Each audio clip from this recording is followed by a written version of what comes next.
Hello, my name is Bill Haley, and this is for Haley 2024, The Movement's Government Reform Ideas. Now, this video is going to be on restricting the parent sector boards and the sector boards.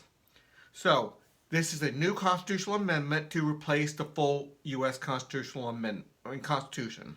It's a full replacement.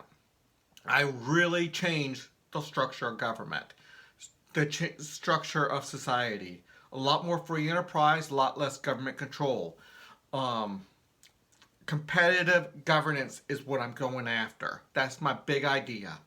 We bring we bring everything into free enterprise, from the military to the police to social security to roads to education. We bring it over there, and if you want to have governance on it, you can have it within your competitive governing agency.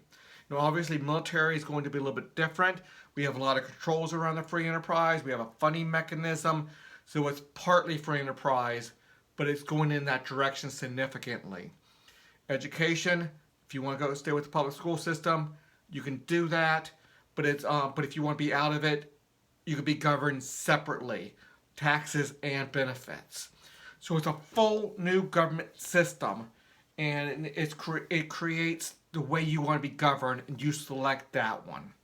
So let's go through this, because hopefully you need to know a little bit more about the system. We split all government power into 30 sectors with distinct elected top leadership. Legislative leadership, executive leadership per sector. Education is separated from insurance regulations, is separated from police, separated from military.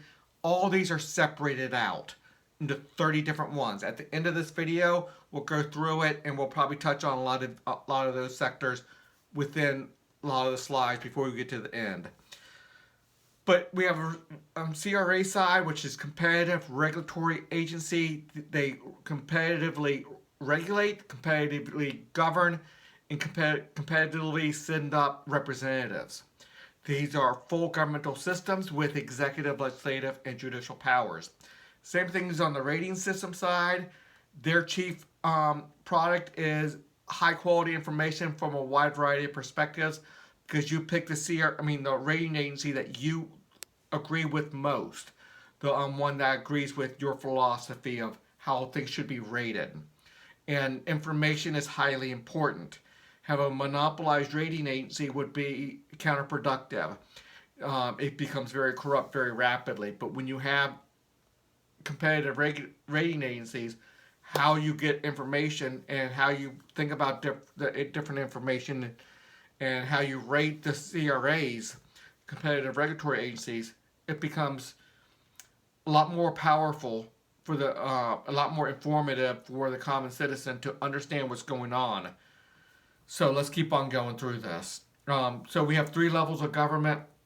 We still have the federal, state, and local. But within each of the state, within each of the localities, within each of the federal government, we have these 3 layers.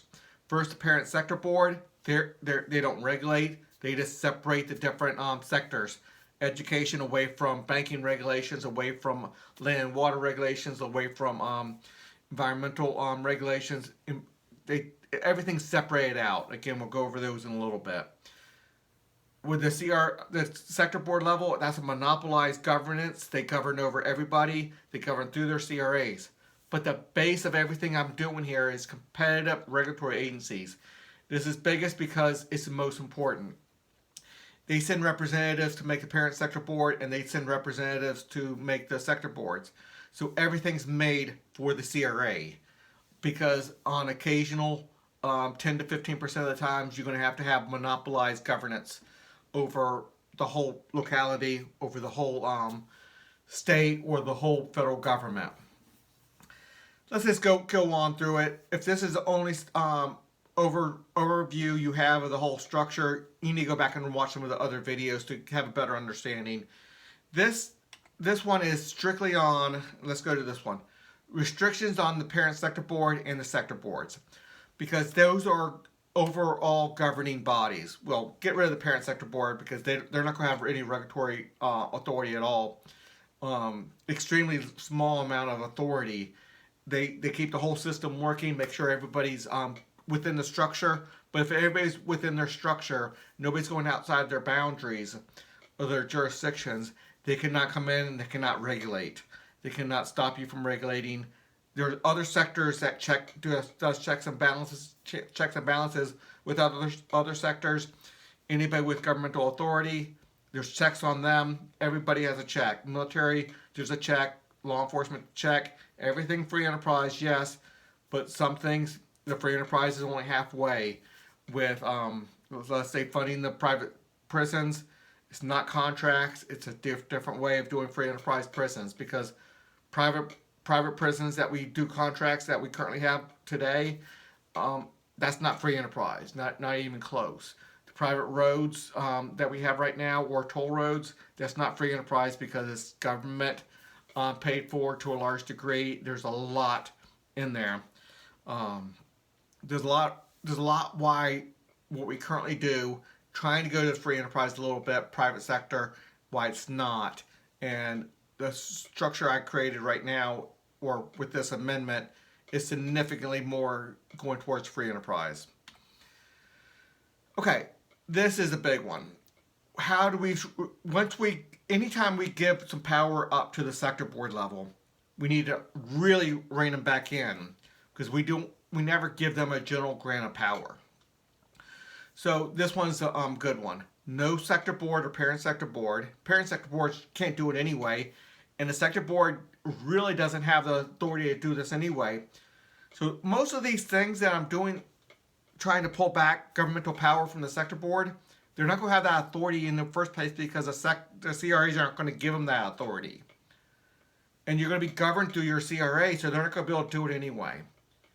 But I really try to stop. I put the language in there anyway, just in case. Just in case somebody makes a bad regulations, like our Supreme Court is allowing the federal government to do way more than the Constitution allows it to do, if you just look at the Constitution. So we try to rely on some civil liberties, freedom of religion, freedom of speech, freedom of associations and stuff, to try to restrict some of the things that the federal government's doing. Well, with my structure, competitive governing, you're not going to be restricted. The CRAs might restrict you, but you can change CRAs at your will. You select your CRA. Anyway, let me read this. No sector board or parent sector board may inhibit, restrict, favor, or hamper trade widely defined with other jurisdictions within America or the pockets of freedom. Pockets of freedom, if you don't know what it is, look at that video. Taxes and regulations at the sector board level or parent sector board must be the same for trade within the jurisdiction and trade across jurisdictions. We don't want trade wars. Trade is widely defined in this clause to include products, services, labor, financial transactions, online activity, charity work, among other activity. This clause does not denote or permit sector board or parent sector board authority. This clause restricts sector board or parent sector board authority otherwise authorized by this amendment. It's a very important clause, even though 99% of the time this is not even going to be relevant, because they're not going to, CRAs aren't going to give them this power.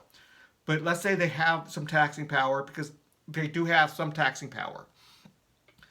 We want to make sure they're not going to tax one thing for not coming in through South Carolina versus coming in through Tennessee, or China versus Australia, whatever. I have a whole system on this. Anyway, let's keep on going, but that's a restriction on tax policy. If the sector board creates a tax, proportional tax system, whatever, they cannot say it's different from one state to another if you buy it from this group or that group. So it stops them from doing their power badly. Anyway, individuals, organizations, businesses, charities, CRAs, among others, broadly defined, are not limited at the sector board level to interactions, transactions, contracts, assistance, protections, among others broadly defined, with only members of the same CRA. This is all inclusive. So I'm really trying to put a lot of language in here to leave no room saying, and really basically saying members of a CRA can do business with other CRAs. But the sector board cannot stop you from not doing business outside of your CRA. So even though you're in the CRA, you don't have to do only business with other people within your same CRA. You can do business outside your CRA. Now, the contract or the business has to be fallen under the jurisdiction of a CRA, but I can do business with let's say I go down to a restaurant that is regulated by a CRA that I'm not part of. I fall under their CRA when I'm in that restaurant, and I have to deal with law enforcement, the court system. If somebody gets sick or if there's injuries in there for whatever reason, I deal with that. I look at their ratings going into the front door of the restaurant, and if I see that they have really low ratings on food safety or whatever, then I take my risks. If they have really good standards and a good court system, then I know I have some protections. Anyway, this clause is just basically saying the sector board cannot stop you from going outside of your CRA. Federal level CRA sector boards may not fund state or local level CRA sector boards. So we do not want the federal government funding state or local governments. When they fund state or local, what's going on right now is a federal government funds state or local, strings come attached. Basically what they're doing is buying states' rights, state authority, local authority. They're buying it. They're taxing the people from the state and say, if you want the money, you can have it, but here's the strings attached. They're buying their states' rights. They're buying the authority and the sovereignty right from the states, and they're using the people from that state's money to do it. It's a bad system. Now, the full system is not going to really allow this to happen anyway, but I put the clause in. The whole structure is just really not going to allow them to fund down like that. But I don't want any inch to be given. I don't want any foothold to be given in case a federal sector starts taxing and then offering money to buy the rights of the locality or the state. I don't want even a foothold in there, but the whole structure is not built that way. So it's not going to happen anyway, but I don't want that foothold coming in. Entities have the right to select their representatives throughout the CRA structure. This needs to be a two-sided agreement. So I'm very big on two-sided agreements. Almost everything that happens needs a two-sided agreement. Very little do I have not needing a two-sided agreement. Only a very few things. And so both sides need to agree. So entities have the right to select their representatives through this CRA structure. This needs two-sided agreements. Therefore, a CRA does not need to accept your membership. You can say, I want to join your join your CRA, and they can say, no, I don't want you to. They can. It's not going to happen much, but they can. Therefore, a CRA or RA may decline membership. Sector boards may not reject legally established CRAs. So the sector board can't deny a CRA. CRAs send memberships up and membership or representatives up to the sector board. Sector boards are made out of the CRA's representatives, so they can't reject legally established CRAs. But let's say they don't like one of the CRAs doing something. The rating system might get rid of them. People might leave it, but let's say 6% stay with them. All they need is 5% of the citizens to be a CRA. They still have to accept them. They cannot get rid of them. But everything else needs a two-sided agreement. And that's super important within this whole structure. It's a freedom of association principles and other principles of freedom of contracts and the like. You have to have two-sided agreements. You cannot force anything on somebody else. Again, with very small exceptions do I have that in here. There are a few things where just to be a society, you have to accept a little bit of that. But almost everything else is you have to have two-sided agreements. Okay, let's keep on going. All representative action at the sector board level or the parent sector board level must achieve a 70% representative vote, except for precise clauses narrowly tailored in this amendment using the word must. I went through the whole amendment. I created the whole amendment.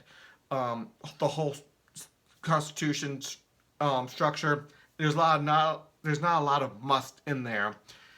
Almost anything that the sector board does,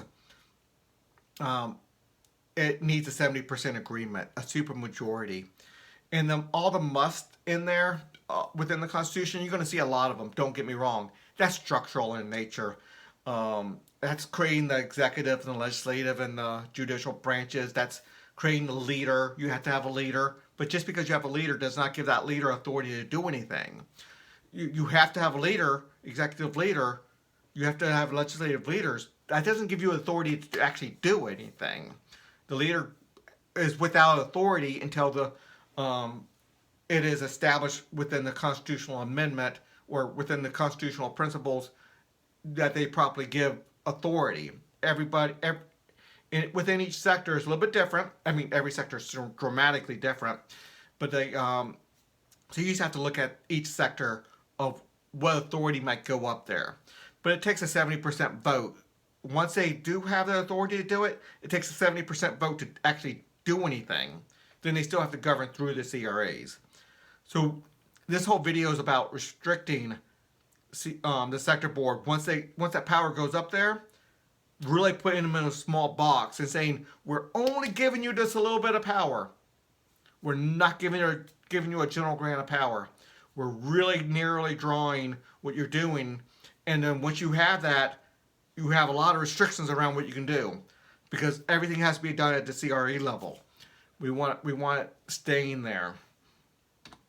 Representative action at the sector board or the parent sector board level can be repealed by a 40% representative vote.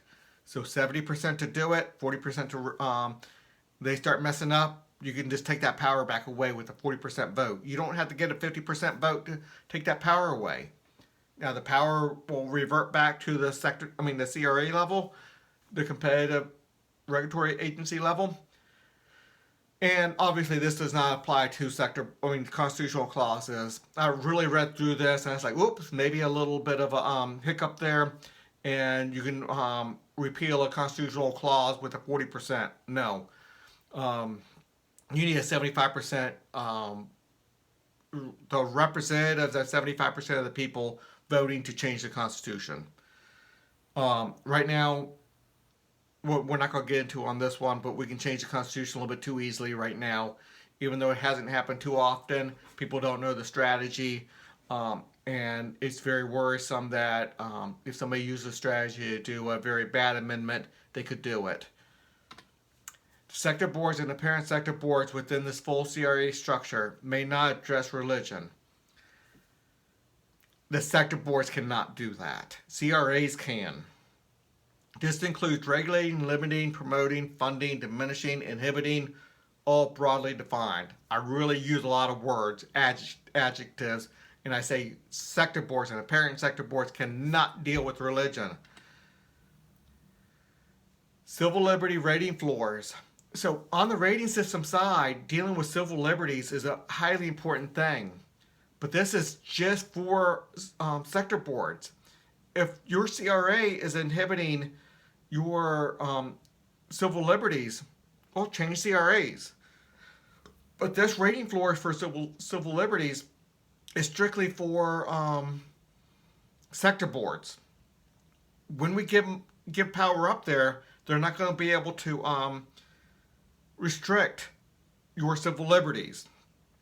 And if they absolutely have to, and it's the only way they can get something done by monopoly control, and they really have to, it has to be done with strict scrutiny, which is a legal term for with the least amount of restricting civil liberties as possible.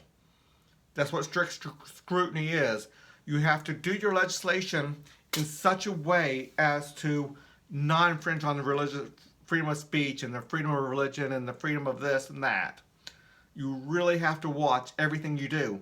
That's why the whole structure is built around competitive regulatory agencies that won't infringe on that, because you get to pick those. So Christians or Catholics or Jewish people or whoever, or somebody who really likes their freedom of speech or this way or that way, you can pick your CRA that governs you in a certain way.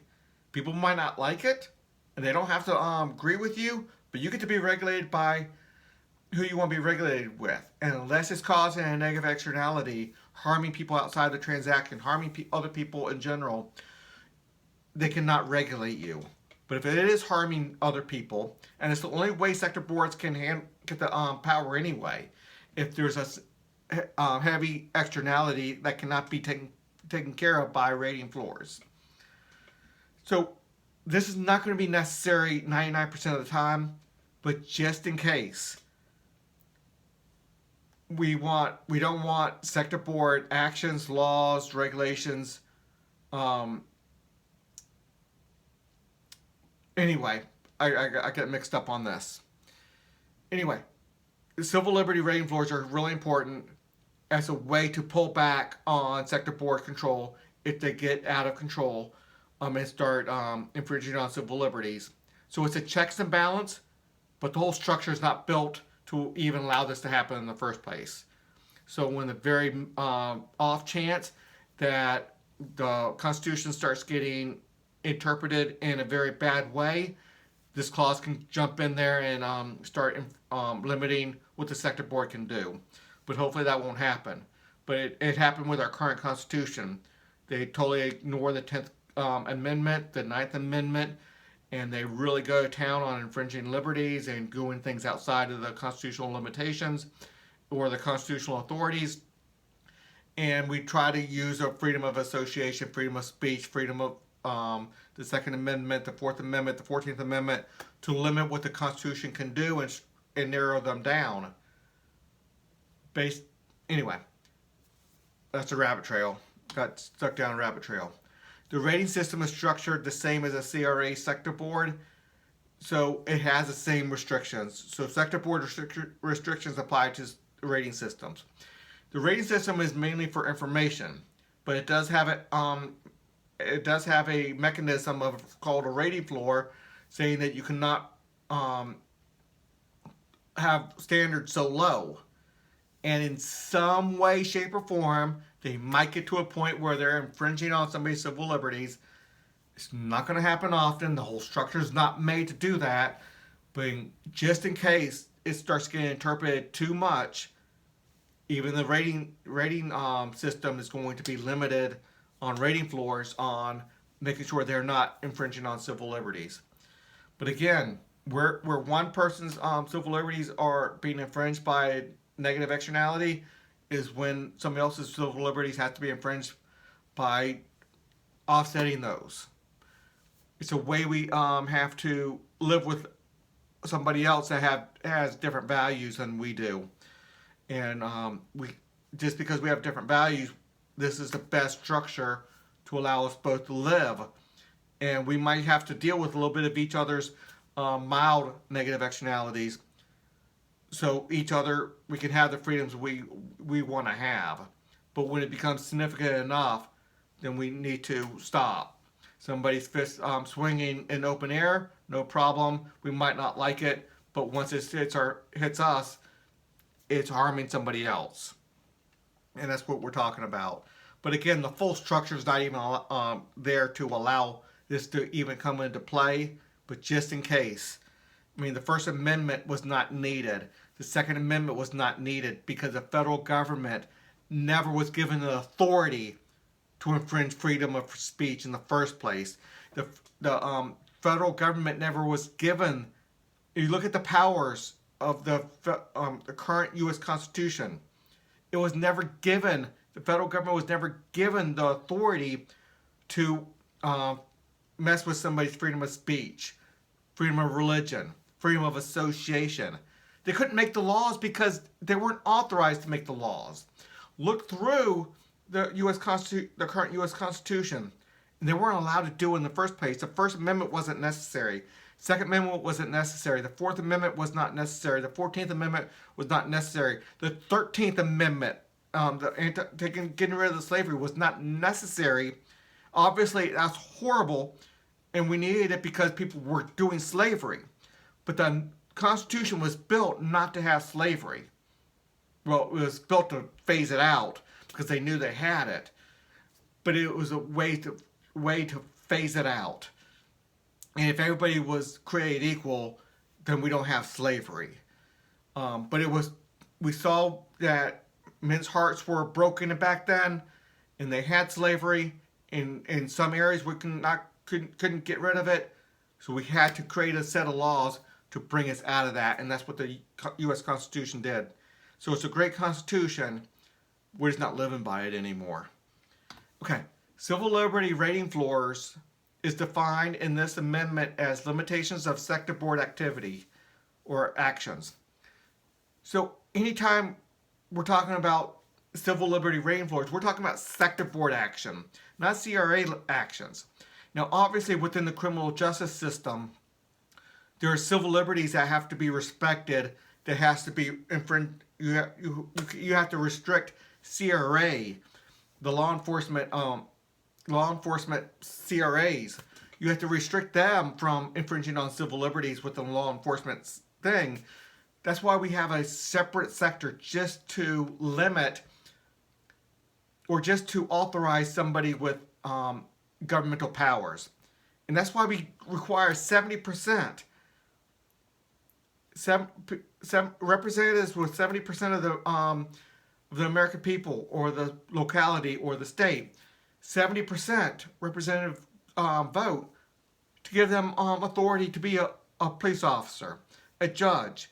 So if they start infringing on your civil liberties, you can kick them out. You can take that badge away. But even before that, there's civil liberty rating floors within the criminal justice system. And again, there's a lot to get into on that. There's going to be a whole video on just the law enforcement sector, the court sector, the judicial sector, the prisons, and all that. The violent crime mitigation system is the 5 sectors within that. We'll get into a whole nother video. I'm just talking about how we limit the sector board activity. And this one we're limiting, when we're talking about law enforcement, we're limiting CRA activity so they can't infringe on civil liberties. They have to arrest somebody properly. They have to go through the trial properly. They have to respect civil liberties within the court system. Just because we have a free enterprise court system does not mean you get to make all the rules you want to make. They get to make a lot of them, but they have to respect the civil liberties. As long as you're respecting the civil liberties. There's a couple ways to do that. And we don't want to have a monopolized way of doing it because the better ones are going to get shine and the poor ways going to fade out. Sorry. Civil liberty violations in this amendment regard actions by rating systems or sector board restricting citizens, organizations, or businesses from engaging in an activity cited as civil liberty. And civil liberties are also protections in the violent crime mitigation system. That's the 5 sectors I was talking about. Civil liberties in this amendment are not obligations at the sector board or rating system level to provide funds, products, or services to people. So, civil liberties in some people's minds are about providing for the poor and making sure nobody has too little. I make it very clear within my language and my definition of what a civil liberty is. It's not to provide funds, products, or services to people. It's about not infringing on their rights and making a system where the law enforcement and the violent crime mitigation systems going through the criminal justice system is not infringing on their rights as a citizen and make sure they do things properly. They're introducing evidence properly and they're doing witnesses properly and all that stuff. But otherwise, within the food sector or the charity sector or whatever other sectors, they're doing it correctly. Um, but there, but the sector board cannot. Um, the sector board cannot force anybody to provide funds, products, or services to other people. The CRAs to other people. Okay. The Federal Rating System Parent Sector Board must set a rating floor regarding the proper respect, cooperation, full faith, and credit between and within all CRA structures per narrowly drawn category. So we have two-sided agreements for everything, but this is a clause against that. We need every CRA organizations to cooperate with the other CRA organizations. So a CRA has to cooperate to a certain rating floor now with other CRAs. They cannot just say we're not going to deal with you whatsoever. No, you have to. It's part of the full structure of government, part of being a society. You and part of my two-sided agreement is, first of all, to be a citizen of the citizens of the United States, a citizen of the state or a citizen of the locality means you have to sign up as a member of a CRA in every sector at this local level, state level, federal level. So you have to. You don't have a choice. It's part of being part of being a citizen of your locality, of your state, of the federal government of America. But this is another one where the CRAs have to work with each other. Sector boards have to work with each other. Any part of the CRA structure has to work with each other up to a rating floor. Obviously, if environmental CRA tells the banking CRA that you have to pay us $1 million, no, you don't. I mean, why? Up to a rating floor, obviously. You have to do the proper cooperation where it's warranted. And that's what rating floors are all about, where it's necessary. And the rating floors are a representative organization, representatives of the people, specifically voted for with that sector in mind. How that sector is going to interact with society. So there's a lot to it. The whole charity system is not going to be at the sector board hardly at all. There's not going to be any authority at the sector board level. There's going to be some cooperation, maybe mandatory to some degree with rating floors and stuff. And there's one combined charity economy that's going to be necessary. But the charity system has no obligation to assist any specific person. No person has a claim on assistance. Any part of the charity system may decline to provide charity to a specific cases or groups of cases. No laws in this regard are allowed at the sector board level or by rating floors outside of fraud. Charities need to be able to say no. The most important part of going to the charity system versus government welfare is the ability for somebody providing help to say, no, I'm not going to provide help. It might sound counterproductive or you don't understand the concept, but the worst thing about the welfare system is the ability to or the lack of ability to say no if the person put themselves in the position to collect welfare. We need to be able to say no. The people providing help need to be able to say no. It's so important. Look at that. Look at those videos or those write-ups on my website. I have it in there under the charity system. It's so incredibly important to be able to say no. It's so destructive to the full system when somebody has an entitlement mentality or an actual entitlement to help. You cannot. So I really put this clause in there to say any part of the charity system has the ability to say no, we're not going to help. No, obviously the charity system's not going to get your charity CDA charities are not going to get money if they're not helping people or they're discriminating in a bad way. Obviously, if they're not helping people properly and you're seeing good things happen, you're not going to support that CDA, that charity, that caseworkers group. It's going to be done on individual subjective determination. Anyway, off topic a lot, but that's a nice rabbit trail to go down. Sector boards and parent sector boards within the full CRA structure may not address religion. Talked about religion a little bit. Here's another clause. It's just so important that sector boards cannot inhibit or promote religion.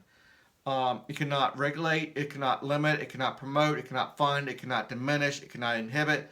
All broadly defined. We don't want the sector board level, parent sector board level. Parent sector board level has nothing to do with it anyway, but I threw it in there just in case. I mean, I put a lot of clauses in here just in case. The whole structure doesn't even allow anything to happen. But just like the current federal Constitution, the First Amendment's not needed, but boy, are we glad we have it. But it's not needed because the federal Constitution does not give the federal government authority to do 90% of what it's doing. But it is doing those 90%. So we're glad we have it. Within the full structure, I really try to make sure I put so much language in there saying the federal government or monopolized government, state government, anything monopolized across everybody, not at the CRA level, but the monopolized sector board level or parent sector board level, I put a lot of language in there to really make sure they don't have the authority unless we narrowly draw that authority out there. Authorized governmental powers, commander-in-chief, and the like. CRAs within the full CRA structure may not be limited or prohibited by the sector board or rating system from intermixing religion into their CRA. So individual CRAs can intermix religion. Sorry, I just burped. Okay, CRAs within the full CRA structure, they can intermix. Now, how much? Probably not a lot. A lot of people aren't going to want their banking intermixed with religion. I mean, so it's not going to be a lot. But family law, that's going to be intermixed some. I mean, people who are Jewish, they want more of a Jewish family law policies. People who are Christian or Catholics are Christian too, but they have different philosophies on different how they want family law regulated. So family law or charities might intermix religion significantly into their sector, but banking maybe not. But hey, there's biblical clauses and clauses in the Bible about what interest rate to charge and stuff. There's some of that, but I doubt many people are going to be doing that. Some might. We'll have to see. But people get to select their CRA. So if a CRA can get 5% of the people, they can have whatever regulations they want to have. But they only govern their members. Okay, 70%, this is a diplomat sector.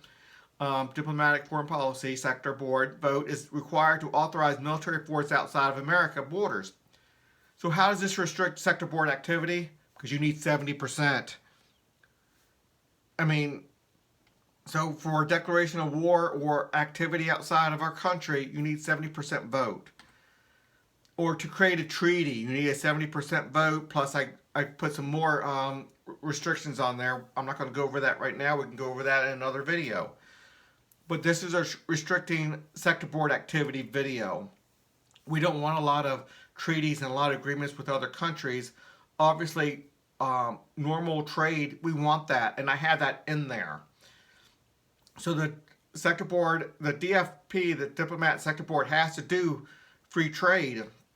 Well, within the small taxation I create to fund the military, 5% I believe, to fund the military, because they have to protect on the open oceans the ships coming across. So that needs to be paid for. People coming across Mexico or Canada that needs to be paid for the security of crossing the border. So I have a small fee for that. And there's a lot to get into on that, but they don't have a lot of authority with what I'm trying to say. They're very boxed in by needing a 70% majority. The federal level, Sector 6, again, that's the diplomats, may adjust the foreign trade tax level per country and per category of goods in conducting foreign trade, but not to exceed 5% of the gross trading value per category. So I limit it to 5%. So this whole video is about restricting sector board power. And this one restricted to 5%. So 70% is needed just to get up to 5%. A 40% vote of the MC sector rating system may set rating floors on precise, specific, and nearly drawn area of concerns. Oh, this is the military. Obviously, the military has significant military power. So the rating system is going to create a rating floor on precise, specific, and narrowly drawn areas of concern of military power. Obviously, we have the Commander-in-Chief sector that can control some of that. We have the Law Enforcement Authorization that's control this. This is another one. A representative group called the rating system can set rating floors even with as small as a 40% vote. 40% can put a rating floor saying we see problems with somebody having that much military power, or it's becoming unsafe, causing a negative externality because you have this weapon system so close to civilians and it's going to cause a problem. It's a checks and balance clause is what I'm trying to say. The Military Authorization Sector Board authorizes with a 70% vote. This is going to restrict people getting governmental power unless they are very non-political, very not on one side or the other. They're not hostile to one group or another within society. We really need them to only do their job and to the best of their ability, and not go outside the mainstream on governmental powers. We don't want to judge being racist or being too hard or too soft on criminals here or there. We don't want somebody with military power with extreme views on one side or the other. We want them doing what they're supposed to be doing. So with the 70% vote, it really makes somebody on the straight and narrow. And if they find out information later, a 40% vote can repeal that authorization. So it's a checks and balance issue is what I'm trying to say. And we can staff full military with people who get 70% vote. Those people just need to make sure they mind their manners, mind their training, mind their restrictions on their governmental power, and not go outside of the norms, because we don't want people going outside the norms with a tank, an aircraft carrier, a F-18 or whatever. The executive MAA leader, which is Military Authorization Agency, sector board leader, and the executive leader of every CRA in the MAA sector, the Military Authorization Agency sector, will have unhampered access to all records within the entire foreign protection system. That includes the executive leader of every RA and the rating system within the MAA sector. So we have a lot of representative groups with the top leaders of each CRA with the ability to have unhampered access. They might have to swear secrecy. They have to have top secret access. These people who are these leaders are going to have to really be scrutinized by the Law Enforcement Authorization, because they cannot be that executive leader without getting that 70% approval. And for these people, they're going to need that 70% approval. But we need several people good half dozen people with unhampered access to all records. That's from the diplomats, from the commander-in-chief, from the military, to the authorizations, to the military capability system, the funding mechanism. They need to have 100% unhampered access. They might be sworn to secrecy.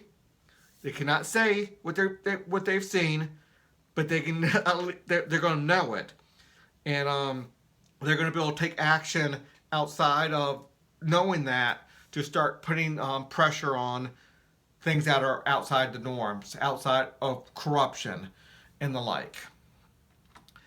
And that's going to be important.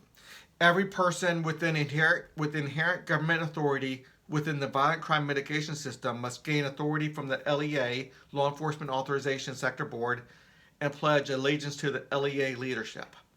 It's important that everybody pledges allegiance to somebody when they have governmental power, and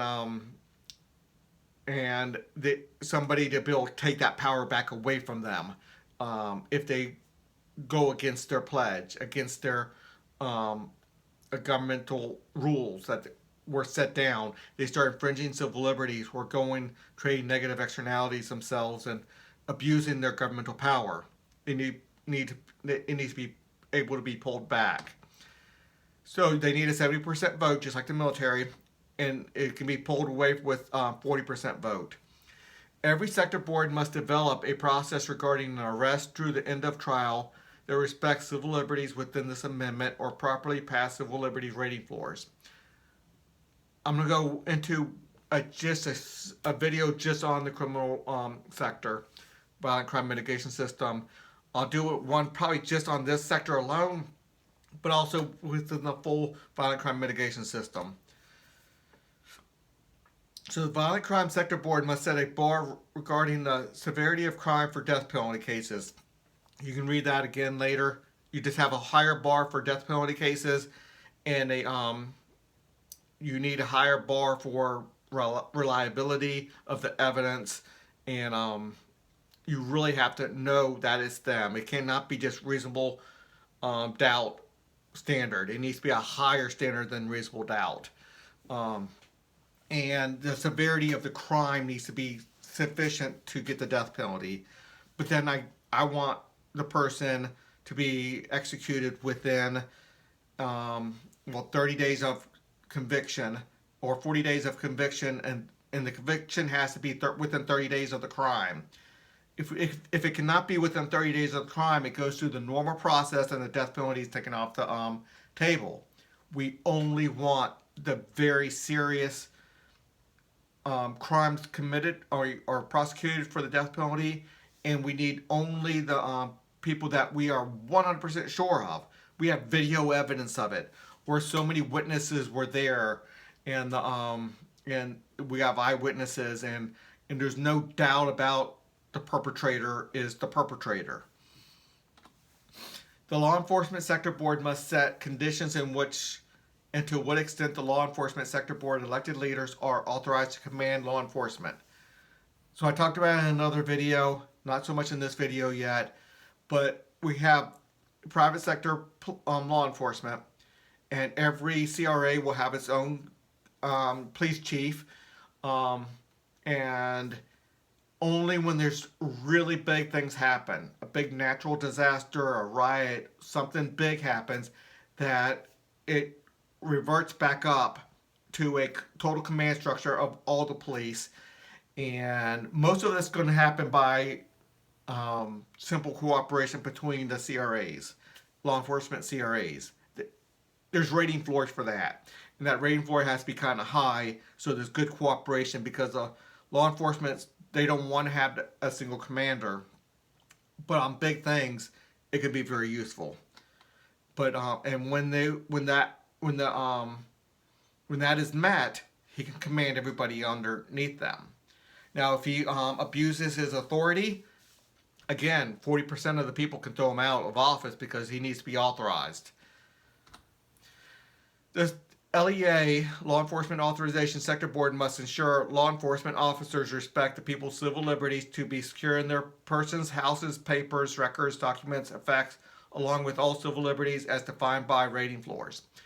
So within this amendment has the clause in there, and I don't have it right here, I don't believe, but all civil liberties from the current Constitution stays with this new Constitution, but the rating systems give it the level it has to be at. And a 30% vote can raise the rating floors for civil liberties. And I forget exactly, maybe it takes about a six, I forget the numbers right now, but a 30% vote can raise that level up. So civil liberty rating floors are super important within this structure. You cannot look at somebody else's papers, houses. And by the way, right now, the tax code, oh my goodness, you have to give over everything to the federal government. All your papers, all your documents, everything, just to file your taxes. So in order to make money, you have to give up your Fourth Amendment civil liberties to such a high degree. And that really needs to be litigated within the current Constitution, saying the tax code, you might be able to do a income tax because of the amendment creating the income tax, what is it, 18th or 17th, whatever, amendment, but it still needs to respect the Fourth. So you cannot sit there and put so much, and they need to look at so much of your papers and documents and businesses and everything that you do in a business. The government gets to come in and look at it. So we need to put a stop to that. And this clause is going to help put a stop to that. And a 70% vote of the Sector 13 Sector Board is required to restrict weapons. Oh, this is the Second Amendment, how I deal with that. I actually have two different clauses within this, and two different clauses work together, but you need a 70% vote of the representatives of the people, or representatives of 70% of the people is the best way to say it, to restrict weapons. But I want a graduated rank scale of weapons restricting, and it happens at the law enforcement authorization sector. So 18-year-olds don't have the same weapons rights as a 25-year-old. 30-year-olds might get a little bit more. The more training you have, the more time you spend on that shooting range, you're going to gain more. If you get a little bit of law enforcement rankings by doing some training, by doing some scenario training, by doing some law enforcement classes, you go through a modified police academy type of thing, really know how to handle that gun, you have less restrictions than somebody who's 18, fresh, and never shot a gun before.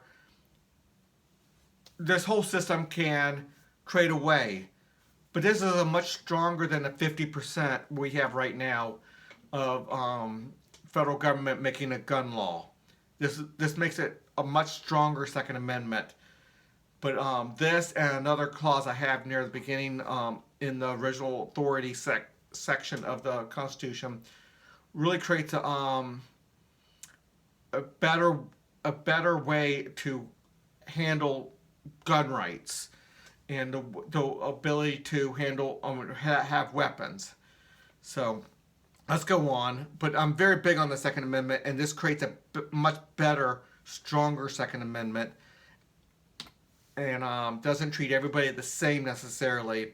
But as you get more training, you spend more time being proficient in a weapon, you get to handle that. You get to handle more weapons, or have the right to that weapon a little bit more.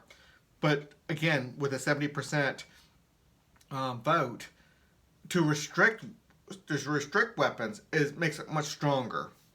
So not 70% to authorize weapons, but 70% to restrict weapons. So it makes it a stronger, more of a right to handle and possess guns. So the Judicial Authority Sector Board must create a system of judicial warrants that respects civil liberties properly passed as civil liberty rating floors. So civil liberty rating floors are all over the place. They're going to protect your civil liberties within the criminal justice system. Okay, I'm not sure how many more slides we have, but we're almost at an hour, so a little bit longer than I wanted for this one. A 70% vote of the Sector 17 Sector Board and rating system is required to ban problematic use of any narrowly specified substance. So this is illegal drugs. You can keep on reading that if you wish to, but basically it takes 70% vote to ban a substance. So we get rid of most of the laws making it illegal to have drugs. But what more importantly, it creates a dozen different FDAs, Federal Drug Administrations, where any one of them can give approval for a drug as long as it meets a rating floor on effectiveness and also on the on not harming somebody. Is it effective and does it harm? And only when it's it really, put it this way, they're going to build legal drug pharmaceutical companies are going to be able to do research on marijuana, on cocaine, and all that stuff to make a less damaging version of those that might be able to give people what they want without the major negative side effects. Because they're illegal, people still use them, but they're using it from the street. They're using it without any pharmaceutical experimentation and development of those that can make it a lot safer for people to use. Now, obviously, I don't want people to use illegal drugs to cocaine and marijuana. I believe they're probably pretty dangerous. However, if a pharmaceutical company can come in and create and spend some money doing the research and creating a version to get somebody high or get somebody forgetful or whatever they want, or pain relief or nauseous relief, they should be able to do that. And they're going to be able to, pharmaceutical companies going to be able to get rid of some of the more ill effects and give you more of the positive effects. So we want the pharmaceutical companies to be able to take what we currently have, say is illegal, and see if we can make them better, get rid of some of the negative effects. But if it creates a negative externality, they're doing harm outside the community or the people taking the drugs, then they're robbing people, they're harming other people in other ways, then it's worth it to make it illegal. With a 70% vote, not nearly as much is going to be illegal. And there's going to be major mitigation efforts within the rating floors to help mitigate some of the disasters. So this whole structure is a lot better than the current make it illegal, police busting down people's doors, putting people in jail, having criminal records, having felonies on their records because they tried an illegal substance. And it's just a lot better way of doing it. Sector 25 would handle all elections within the CRA structure. Okay, how this restricts the sector board is the sector boards are not going to be in charge of the elections. They're going to be in charge of assigning each CRA their percentage. Then the CRA is going to hand in their results. This is my results. So look at that if you want. We're getting way too late on this one. 100% of American land and water must be privately owned, which includes CRAs. Sector boards may only rent necessary office space. Sector boards cannot get too big, and this is one of the clauses. So they're not really allowed to own land and a lot of this stuff because they have to govern through CRAs. Now, maybe a little bit in the military that's going to be allowed. Maybe in a few areas that might be, but land and everything else, that's CRA level or individual level businesses and the like. Not the sector board, not the monopolized government. And again, they only need a little bit of office space because we're giving them very little authority. Military, that might be a little bit different. But even that is still going through military corporations and the CRAs and the like. Obviously, the Pentagon is going to be an office space for the military, and but that's going to be owned by CRAs, and maybe the office will be Pentagon will be owned by the sector board and rent out to different CRAs. There's a lot of ways it could be done, but this is not necessarily for the military.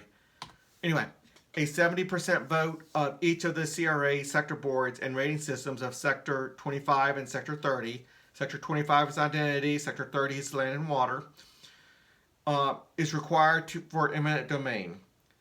So 4 representative bodies needs to agree with a 70% vote per representative body to do eminent domain, so it's not going to happen often. It's only going to happen in the most severe cases of need. And they have to pay double the price of the fair market price. So right now, eminent domain, they just get fair market price. Under this Constitution, you have to double it and get agreement from 70% agreement from 4 representative bodies. It's not going to happen often. People will find other ways around it. Okay, this is my structure. That's restricting government. You see the 30 sectors here.